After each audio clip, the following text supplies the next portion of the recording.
10,000 years ago, at the end of the Ice Age, a machine from outer space arrived on Earth with the aim of transforming humans into mutants. A warrior named Nietzsche united all the ancient tribes, and together they sealed the machine deep underground. Since then, Nietzsche's descendants formed an organization in Eastern Europe to preserve the knowledge of the machine through myths and the sacred book the Chronicles. By the year 2707, people had forgotten about the machine, and Earth's natural resources were exhausted. The world is now controlled by 4 corporations who are constantly at war over the only resources left. In Europe, the Bauhaus Corporation was preparing for another battle with the Capital Corporation. They did not know that the fighting took place in the area where the machines were buried. Bauhaus Commander Steiner ordered his soldiers to continue bombarding the enemy with artillery, while Capital Commander Nathan urged his team to be brave and not give up. Morale was very low on the Capital side, as they had already lost many soldiers and their chances of winning were slim. Sergeant Mitch collected the ID tags of every fallen soldier,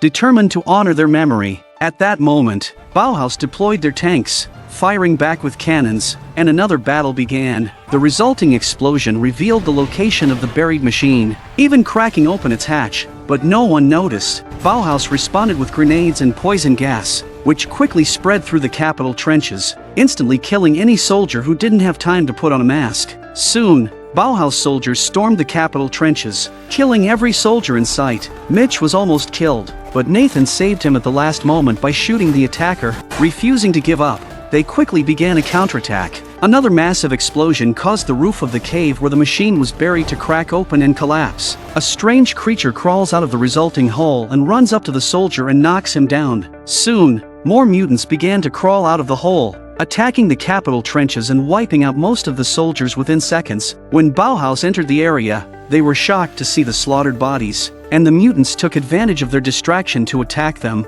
Meanwhile, Nathan and Mitch were moving around trying to survive. Not seeing the mutants, they assumed Bauhaus was responsible when they found the bodies of their comrades. Eventually, Nathan encountered Steiner, and they blamed each other for the current situation. A knife fight ensued, but before they could make a move, they were surrounded by soldiers from both sides. Mutants continued to emerge from the hole, killing every soldier in their path. Seeing these monsters, Nathan and Steiner agreed to join forces, and their armies began firing at the creatures together. During the battle, Nathan was seriously injured, but fortunately, an evacuation plane soon arrived. Nathan grabbed a machine gun and ran to distract the mutants, allowing the survivors to escape safely. Mitch managed to carry him onto the plane, horrified to see Nathan run out of ammo and get surrounded by mutants. Sometime later, news of the mutant outbreak reached the Order of Nietzsche. The leaders, brothers Samuel and Severian, went to a secret room in the monastery to consult the Chronicles of the Mutants,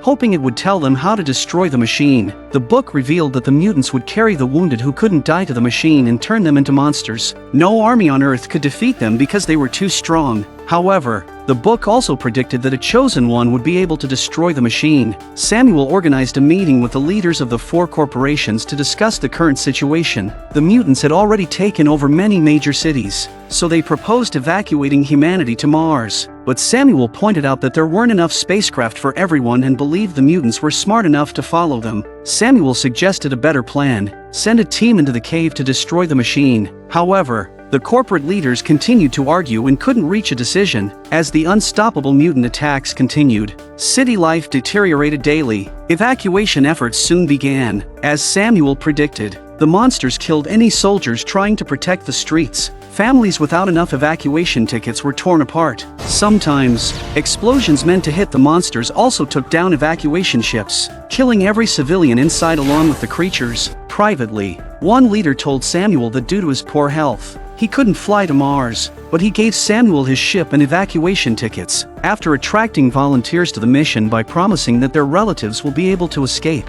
Samuel leaves with the documents and the mutants surround the leader, also quickly kill him. Meanwhile, Mitch visited Nathan's family to deliver the bad news. Nathan's wife was devastated, unsure how to protect their daughter since they hadn't been selected for evacuation. Mitch comforted her as best he could. That evening, Mitch went to a bar, soaking his comrades' ID tags in whiskey. At that moment, Samuel approached him, asking Mitch to join the mission. Initially, Mitch refused, but when Samuel offered him a ticket the next day, he changed his mind. Nathan's wife was preparing poison, considering ending things for herself and her daughter to avoid becoming mutant victims. However, Mitch arrives in time to give her a ticket so they can escape. Later, Samuel assembled a small team of fierce warriors who agreed to join the mission and discuss the plan. They had to navigate underground tunnels and place a special bomb in the center, which had to be activated with a key from the machine. Though they were unsure how, Samuel believed the Chosen One was among the team and would solve the problem when the time was right. Steiner then took the group to a cell where the military was holding a mutant and taught them how to kill it. Severian demonstrated her skills in killing mutants, and Steiner explained that gunfire or a sword aimed at the right spot would be effective.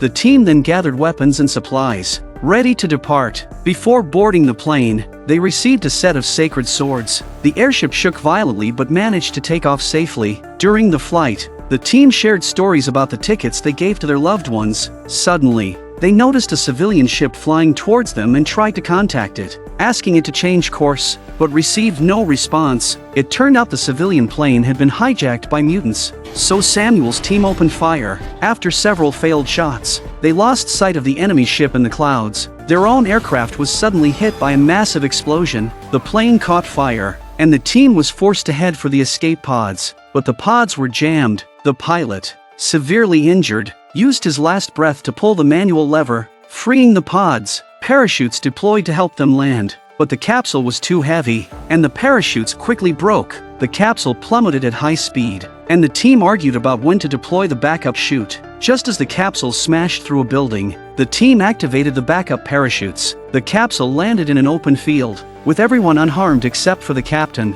who was impaled by a large piece of shrapnel. Mitch handed him a grenade, and as the team walked away, they heard the explosion that killed the captain. Moments later, the team found themselves navigating a city overrun by mutants, moving as cautiously as possible. However, Mitch noticed the evacuation was not going smoothly. Two soldiers were demanding an exorbitant fee from the frantic Kim Woo to let people on board, and they beat those who complained. Angry, Mitch pushed through the crowd to confront the soldiers. When they refused to cooperate, he killed one of them. The other soldier, terrified, allowed every civilian to board for free. Mitch returned to the team and was scolded by Steiner for putting the mission at risk. Following the map in the book, the team moved forward. At night, they reached an abandoned church. According to the chronicles, there was a secret tunnel underneath that would lead them to the machine. They descended into the church using some ropes from the roof. They were scared by the religious statues and the thousands of bones in every corner. Guided by the chronicles, they navigated through the catacombs and eventually found the lost city of the ancients. As described in the book,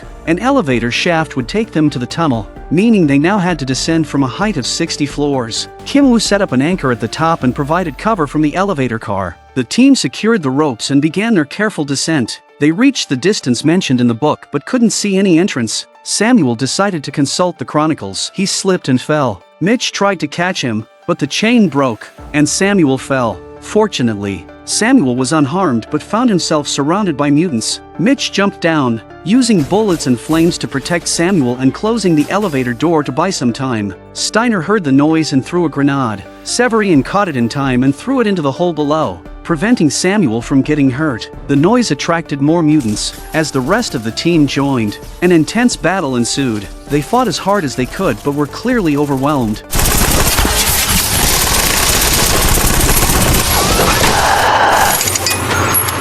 The team tried to escape to the next room. The mutants chased them and cornered them. Kim Woo fired frantically, killing as many mutants as he could until he ran out of ammunition. Mutants climbed into the elevator to attack him. Kim Woo fired some flames and cut the rope, causing the elevator to plummet. Kim Woo got hold of a mutant's handle and killed it with his own limbs. The team prepared to descend by fighting with arrows, but at that moment, the elevator car crashed into the crowd of mutants below, causing another explosion. Though not all mutants were killed, the team prepared to continue fighting until Kim Woo emerged from the rubble and activated a grenade, killing all remaining mutants. After paying respects to Kim Woo, the team continued their journey. Samuel checked the chronicles again. Mitch didn't understand what was so special about the book. Samuel told him to have faith. Pouring some water on the ground, it fell into two small holes, finally revealing the tunnel entrance. The team quickly crossed into another room. They cautiously walked along the walls, keeping an eye on the monsters below. Mutants were dragging the wounded towards the machine. Mitch was shocked to see that Nathan was among the victims. Steiner guessed Mitch would want to save him and ordered him to stay, but Mitch left anyway. Steiner considered shooting him to stop him but couldn't bring himself to do it and moved on with the others. Mitch climbed down, sniping the mutants dragging Nathan. Mitch took Nathan to a safe place. Nathan asked about his family, and Mitch told him they were on Mars. Knowing his wife and daughter were safe, Nathan could die in peace. He told Mitch to leave him and complete the mission. Meanwhile, the rest of the team reached a narrow bridge. They had to cross as quietly as possible to avoid alerting the mutants below. Suddenly, a pebble fell, and when they turned around, the lookout slipped and fell, barely holding on at the last moment. His shout exposed them to the mutants. Steiner, who was carrying the bomb, handed it over to Severian. Steiner fell to the bottom, where he was attacked by mutants. As Steiner fired and defended himself, Samuel thought they should leave him and continue the mission, but the others refused and began to help him. A fierce battle ensued as the team fought the monsters with all their might. There were too many mutants to fight such a large army. Every member of the team was severely injured, and sadly, Samuel was killed. The mutants piled all the bodies towards the machine. Moments later, Mitch arrives and is shocked to discover Jesus cards. Suddenly, he was attacked by a mutant, but thanks to Severian's warning, he quickly killed it. Severian managed to hide, and her warning was the first time she had spoken in years. After she shared what had happened, Mitch picked up any book pages he could find and asked her to read them. That way, they would know where to go next. But it turned out Severian couldn't read. She just had faith in it. Angry, Mitch decided to go to the center of the cave anyway. The two moved forward until they found the mutant's nest and immediately set up an explosive device while watching their teammates being dragged towards the machine. The explosive device blocked the entrance and killed some mutants. Mitch looked into the pit at the center of the cave and saw a strange mechanism with people attached to it. After a full rotation, the mechanism turned people into mutants. Severian and Duval tied themselves with ropes and headed towards the core of the machine while Mitch and Steiner held onto them from above.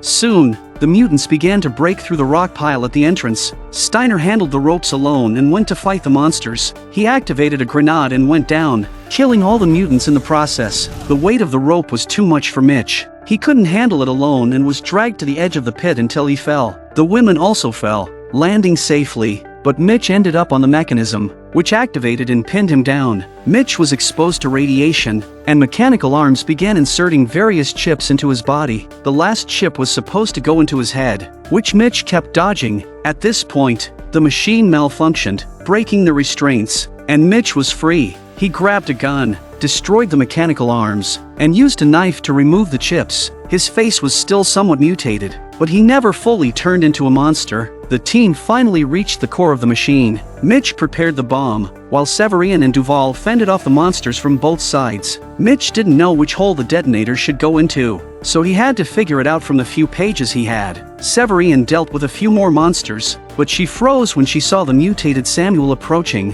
When Samuel attacked her, she reacted and forced herself to fight him. On the other side, Duval killed another mutant but fell in the process, causing her body to be cut in half by the rotating device. Mitch kept fighting other monsters, urging Severian to kill Samuel, but she couldn't bring herself to kill her mentor. Samuel stabbed her and then pushed her away. Samuel and Mitch exchanged several blows. Mitch managed to push Samuel to the ground and began beating him. Samuel pushed him away, and Mitch fell next to a page and a sword. Seeing them together made him realize that the holy sword was the key, so he immediately stabbed Samuel with it and inserted it into the machine. Meanwhile, the hatch on the ceiling opened, and the structure began to shake. Samuel told Mitch to jump. After hesitating, Mitch jumped into the underground river.